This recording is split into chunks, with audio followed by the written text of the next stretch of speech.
Hello to all of our YouTube subscribers and viewers. Since spring has now made its way to all parts of the country, everybody has classic cars and car events on their minds. We're no different. Last Sunday, we brought you part one of our extensive coverage of the 12th annual Fi-Tech Fuel Injection Spring Nationals presented by Grundy Collector Car Insurance. It was held last March at the incomparable Westworld facility in Scottsdale, Arizona. There was a huge turnout. The swap meet was filled with everything you could ever need, and the road racing was very exciting. In addition, there were many vendors, many selling specialty foods, on hand to present their wares to the crowd. The rain held off until after the awards, which is always popular with participants and spectators alike, as each winner is presented to the crowd.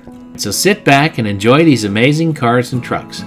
You may want to consider coming back to Scottsdale in the fall of this year, as Goodguys wraps up its show season when they present the 25th Annual Speedway Motors Nationals, held from November 18th to the 20th. Thanks to Goodguys for providing us passes to attend the entire show.